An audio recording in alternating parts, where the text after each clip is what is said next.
So now I'm going to teach you a really safe method of removing the scalpel blade from the handle.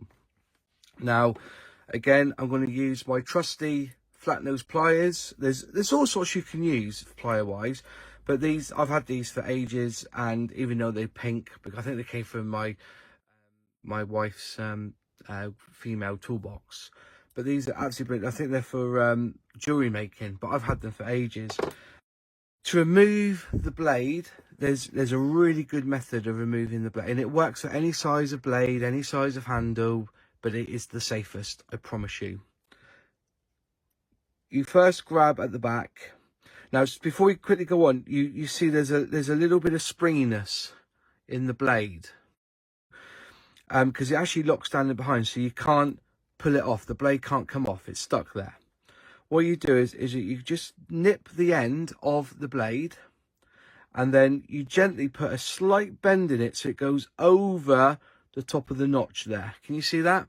If I pull it up to there, over the top. So from that angle, it goes over. There's a little bit of a spring. Don't need a lot of twist, but just enough.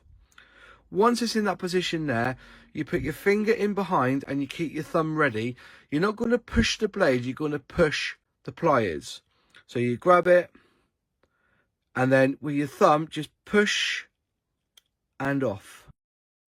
Now, that is the safest way I found to take the blade off. Right now, do not do this.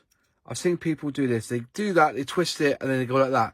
You end up stabbing someone, or you end up flicking the blade somewhere where you've got to pick it up with your hand. No. Make it a relaxed, controlled movement to remove the blade. Make it really relaxed and controlled. So then it goes in, a slight twist, and then push with the thumb, and it will come off. If you find that because it's a little bit rusty, that it sticks, again, whoops, see, I can't even do it myself now. Say that the groove's a little bit rusty, and you find that you've got it this far, you can then let go and then just grab the end and just gently pull off. That's it, just gentle, but make sure it's controlled and slow. And also remember, do it towards your chum and not your thumb.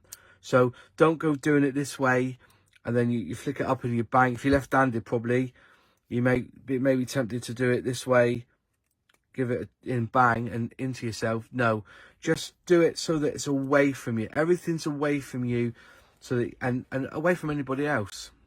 So there's one. That's the safest method I found to removing the blade from a scalpel, to remove the blade from the handle. Straight up, push, out it comes. It's so simple. And once you do it once or twice, you'll see how easy it is. Using your thumb just to give it leverage, and out it comes. All right, and you can do it with any blade you so wish. And you can also do it with the little knives as well. You find a little then give it a slight twist and then just push off with your thumb. Okay, it's really simple. I think these have had it actually.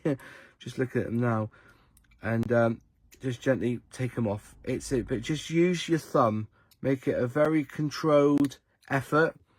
These don't need a lot really, so you give it a twist. Okay, whoops. Give it a twist, push off with your thumb, and then again push off with your thumb if there's a bit of a smaller blade. That is the simplest and the easiest way of removing the blade. I don't use these knives very often. I just think, you know, they are very good, you know, for really intricate work, but I tend to always stick to this bad boy here, which is the number 4 and the number 26 blade. They come printed on. I can't see that in the light. It says 26 printed on there, like an emboss through the foil. That's the blades I use.